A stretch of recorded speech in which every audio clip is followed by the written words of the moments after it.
सोचिए, वो जर्मनी जिसने कभी पूरी दुनिया को अनुशासन और ताकत का सबक सिखाया था, आज उसी जर्मनी की पहचान पर सबसे बड़ा सवालिया निशान खड़ा हो चुका है। ये कोई आम कहानी नहीं है, ये उस मुल्क की हकीकत है जो कल तक यूरोप की शान था और आज अपने ही फैसलों की वजह से कांप रहा है। क्या आपने कभी सोचा है कि सिर्फ एक फैसला, बस एक दरवाजा खोलने का कदम पूरे देश की तकदीर बदल सकता है? 2015 में जब लाखों शरणार्थी जर्मनी में दाखिल हुए तो पूरी दुनिया ने कहा, देखो यही है असली इंसानियत। लेकिन आज वही इंसानियत सवालों के घेरे में है। क्या वही लोग जिनके लिए दरवाजे खोले गए थे अब उस घर के मालिक बनने लगे हैं?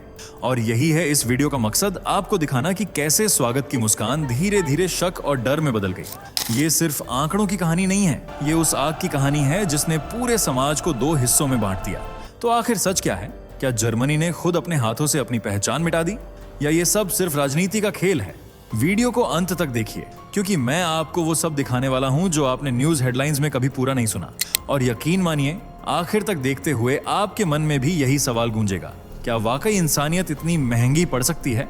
फटाफट कमेंट करके बताइए कि आप ये वीडियो किस मोबाइल में देख रहे हैं, मतलब आपके मोबाइल का नाम क्या है। हमें भी पता चले कि हमारी बनाई हुई न्यूज़ किन किन मोबाइल्स पर देखी जा रही है। और हाँ, चैनल को सब्सक्राइब जरूर कर लीजिए ताकि आपको हर एक ट्रेंडिंग न्यूज़ सबसे पहले मिलती रहे। एक दौर था जब जर्मनी को दुनिया सलाम करती थी। दूसरे विश्व युद्ध के बाद भी इस देश ने अपने दम पर वो ताकत हासिल की जो बड़े बड़े मुल्कों के लिए एक सपना थी। आर्थिक मजबूती, टेक्नोलॉजी में बेजोड़ तरक्की और एक ऐसी पहचान कि पूरा यूरोप उसकी लीडरशिप को मानता था। लेकिन आज हालात ऐसे हैं कि वही जर्मनी अपनी पहचान बचाने की जद्दोजहद में उलझा है। जिस देश की सड़कों पर कभी अनुशासन और विकास की मिसालें मिलती थीं, वहां आज डर, असुरक्षा और गुस्सा फैल रहा है। क्या वाकई सब कुछ सिर्फ 10 साल में बदल गया? असल में ये कहानी शुरू होती है एक गलती से, एक ऐसा फैसला जिसने जर्मनी की तकदीर को नई दिशा दे दी। साल था 2015, जब जर्मनी की तत्कालीन चांसलर एंजेला मर्केल ने सीरिया, अफगानिस्तान और इराक जैसे युद्धग्रस्त देशों से आने वाले लाखों मुस्लिम शरणार्थियों के लिए अपने दरवाजे खोल दिए। उस वक्त इसे मानवीयता का प्रतीक बताया गया, दुनिया ने तारीफ की। लेकिन आज वही फैसला जर्मनी के सीने पर बोझ बन गया है। आबादी में भारी इजाफा, सांस्कृतिक टकराव और कट्टरता का साया। कुछ लोग कह रहे हैं कि जर्मनी अब जर्मनी नहीं रहा। और सबसे बड़ा सवाल, क्या जर्मनी ने अपनी पहचान खुद अपने हाथों से मिटा दी है? जिस मुल्क ने दुनिया को अनुशासन सिखाया, क्या वही अब अराजकता से घिर रहा है?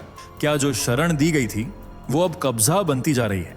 ये कोई आम कहानी नहीं है, ये कहानी है उस देश की जिसने इंसानियत के नाम पर अपना भविष्य दांव पर लगा दिया। और अब उसी इंसानियत को लेकर सवाल उठ रहे हैं। आगे बढ़ते हैं और देखते हैं क्या हुआ था उस फैसले के बाद जिसने सब कुछ बदल दिया।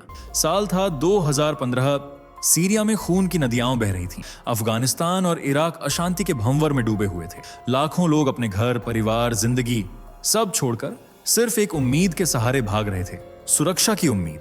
उसी समय जर्मनी की चांसलर एंजेला मर्केल ने एक ऐसा कदम उठाया जिसे कुछ लोग सदी का सबसे बड़ा मानवीय फैसला कहते हैं और कुछ लोग देश के लिए सबसे खतरनाक भूल। उन्होंने कहा, वायर शाफेंड अस, हम ये कर लेंगे। और जर्मनी ने अपने दरवाजे खोल दिए बिना किसी भेदभाव के। सिर्फ एक साल 2015 से 2016 में जर्मनी को 11.64 लाख शरणार्थी आवेदन मिले। अगले कुछ वर्षों में ये आंकड़ा 22 लाख तक पहुंच गया। सीरिया, अफगानिस्तान, इराक से सबसे ज्यादा लोग पहुंचे। यूरोपीय यूनियन में सबसे ज्यादा आवेदन स्वीकारने वाला देश बन गया जर्मनी। लेकिन सवाल ये नहीं है कि जर्मनी ने क्या किया, सवाल ये है कि क्यों किया।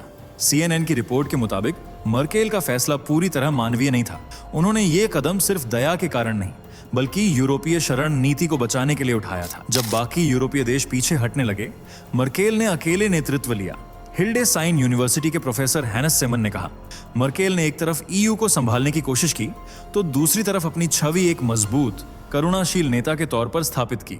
और शुरुआत में यह काम करता नजर आया। जब पहले जत्थे के शरणार्थी म्यूनिक स्टेशन पहुंचे तो वहां के लोग खाने, पानी और खिलौनों के साथ स्वागत के लिए खड़े थे। ऐसा लग रहा था जैसे पूरा देश एकजुट हो गया है मानवता की सबसे बड़ी परीक्षा में पास होने के लिए। आनस मोडमानी, एक 17 साल का लड़का जो सीरिया से भाग कर आया था, उसने मर्केल के साथ एक सेल्फी ली। वो फोटो वायरल हो गई। लोगों की आंखों में आंसू थे, दिल में उम्मीद। लेकिन जैसा अक्सर होता है, हर सपना सच्चाई से टकराता है। आज उसी फैसले की वजह से जर्मनी की सामाजिक, राजनीतिक और सांस्कृतिक जड़ें हिल रही हैं। मर्केल की दरियादिली को अब कुछ लोग देश को दी गई सजा कह रहे हैं। क्या उस समय का फैसला मजबूरी थी या दूरदर्शिता से परे एक भावनात्मक भूल? आगे जानेंगे जब ये स्वागत संस्कृति एक दर्दनाक मोड़ पर पहुंची। 2015 में जर्मनी ने दुनिया को दिखाया था कि मानवता जिंदा है। लोग अपने दरवाजे खोल रहे थे, दिल से स्वागत कर रहे थे। हर तरफ एक उम्मीद थी कि ये नया रिश्ता इंसानियत की मिसाल बनेगा। लेकिन एक साल भी नहीं बीता था और सब कुछ बदल गया। 31 दिसंबर 2015, कोलोन, जर्मनी। नए साल की पूर्व संध्या।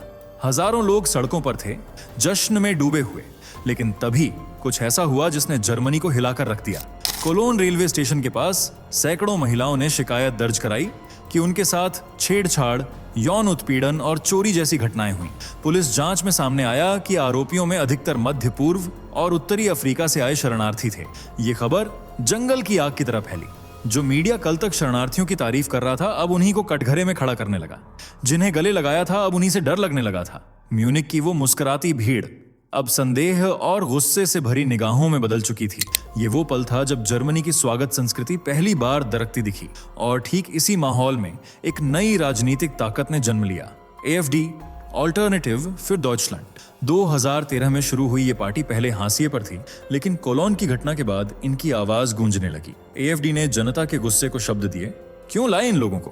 क्या हमारी महिलाएं अब सुरक्षित नहीं रहीं? क्या मर्केल ने देश को धोखा दिया? कुछ ही समय में FD एक कट्टर दक्षिणपंथी ताकत बन गई। जिन नीतियों की पहले आलोचना होती थी, अब वो मेनस्ट्रीम में आ रही थी। और जर्मनी के आम नागरिक, वो अब दो हिस्सों में बंटने लगे थे।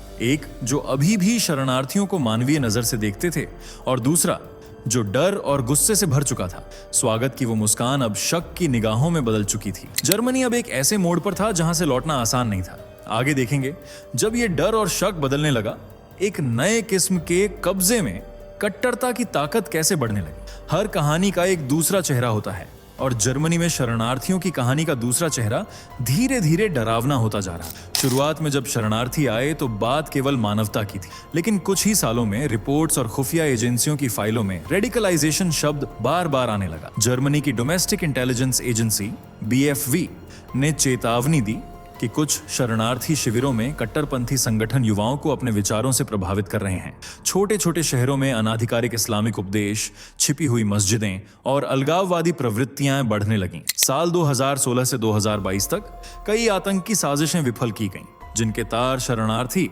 पृष्ठभूमि से जुड़े पाए गए। बर्लिन में हुआ ट्रक हमला, जिसने 12 निर्दोष लोगों की जान ली, उसका गुनहगार भी एक शरणार्थी के रूप में जर्मनी में दाखिल हुआ था। अब जरा सोचिए, अगर एक कट्टरपंथी भी किसी जगह पहुंच जाए तो क्या उसका असर पूरे समुदाय की छवि पर नहीं पड़ता?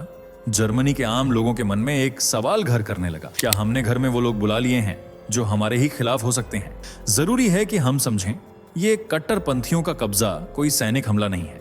ये प्रतीक है उस सामाजिक, धार्मिक और मानसिक टकराव का जो धीरे धीरे जर्मनी की आत्मा में घर करता जा रहा है।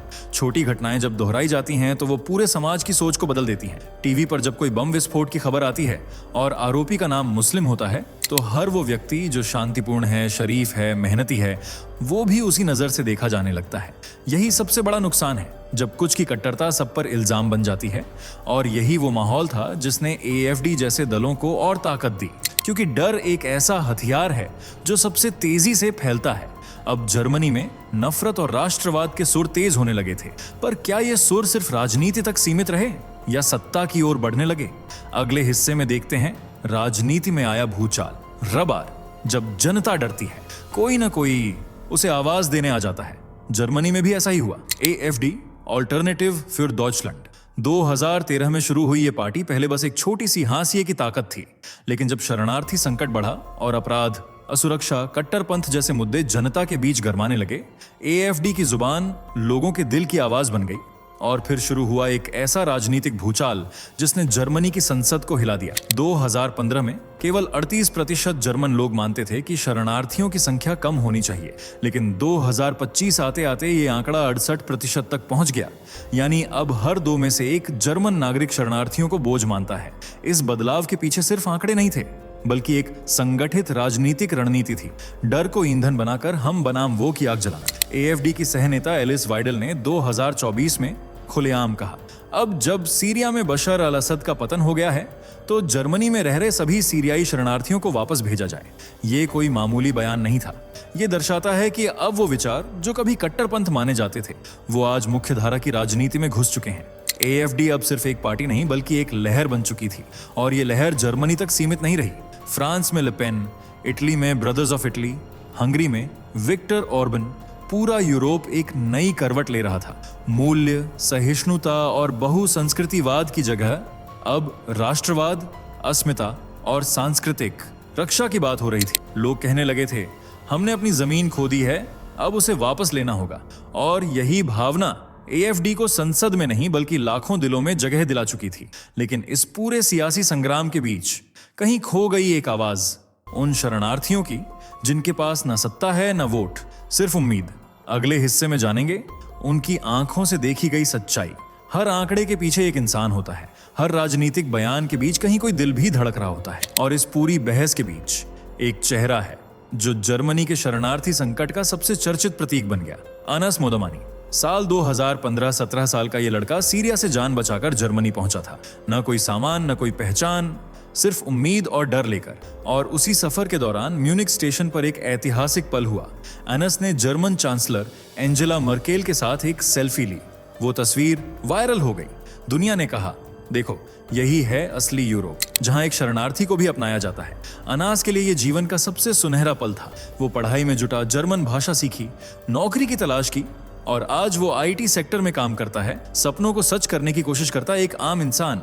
लेकिन आज उसी अनास की आंखों में डर है। टिकटॉक पर लाखों फॉलोअर्स होने के बावजूद वो कहता है, पहले लोग हमारा स्वागत करते थे, अब टीवी पर नेता कहते हैं हमें वापस भेज दो। क्या हमने कुछ गलत किया? वो कहता है, अगर माहौल और खराब हुआ तो मैं जर्मनी छोड़ दूंगा, शायद कहीं और चला जाऊं जहां मुझे स्वीकार किया जाए। अनस की ये कहानी किसी फिल्म जैसी लग सकती है, लेकिन ये हजारों, लाखों शरणार्थियों की सच्चाई है, जो युद्ध से भागे, जिंदगी की तलाश में आए और अब राजनीति के शिकार बन गए। हर बार जब कोई अफवाह फैलती है, हर बार जब कोई अपराध होता है और आरोपी का नाम मुस्लिम होता है, तो अनस जैसे लाखों मासूमों को भी उसी खांचे में डाल दिया जाता है। सपनों का घर अब सवालों का अड्डा बन चुका है, और ये वही देश है जिसने कहा था, वे शाफन डस, हम ये कर लेंगे। अब आखिरी सवाल उठता है, क्या जर्मनी ने सही किया, या ये फैसला उसके अस्तित्व पर भारी पड़ गया? अंतिम भाग में करेंगे इसका निष्कर्ष। तो अब सवाल सीधा है और जवाब आसान नहीं। क्या जर्मनी ने 2015 में जो किया वो मानवता की ऊंचाई थी, या फिर एक राजनीतिक भूल जिसने पूरे देश की पहचान को झकझोर दिया? एक तरफ लाखों जिंदगियों को नया जीवन मिला, शरण, शिक्षा, सुरक्षा। दूसरी तरफ डर, सामाजिक तनाव और बढ़ती कट्टरता। जर्मनी अब पहले जैसा नहीं रहा। ना सिर्फ संस्कृति बदली बल्कि सोच भी। AFD जैसी पार्टियों का उदय, राष्ट्रीयता का बढ़ता भाव और एक ऐसी हवा जिसमें विश्वास की जगह शक ने ले ली है। अब फैसला आपको करना है, क्या शरणार्थी जर्मनी पर बोझ बन गए हैं? क्या यह दरवाजा कट्टरपंथ की तरफ खुला? क्या मर्केल की दरियादिली देश की तबाही में बदल गई? या फिर यह सब एक जरूरी कीमत थी इंसानियत को जिंदा रखने की? अपनी राय नीचे कमेंट में जरूर बताएं। आपके विचार इस बहस को दिशा देंगे। और अगर अब तक चैनल को सब्सक्राइब नहीं किया है तो अभी कर लीजिए, ताकि हम ऐसे ही सवालों की तह तक पहुंचते रहें। मिलते हैं अगले वीडियो में, लेकिन तब तक सोचिए, क्या एक सही फैसला समय के साथ गलत साबित हो सकता है? दोस्तों, आपकी स्क्रीन पर 2 और वीडियो दिख रही हैं, जिसे देखने के लिए आप स्क्रीन पर क्लिक करें। दोनों देखिएगा, बहुत अच्छी वीडियो बनी है।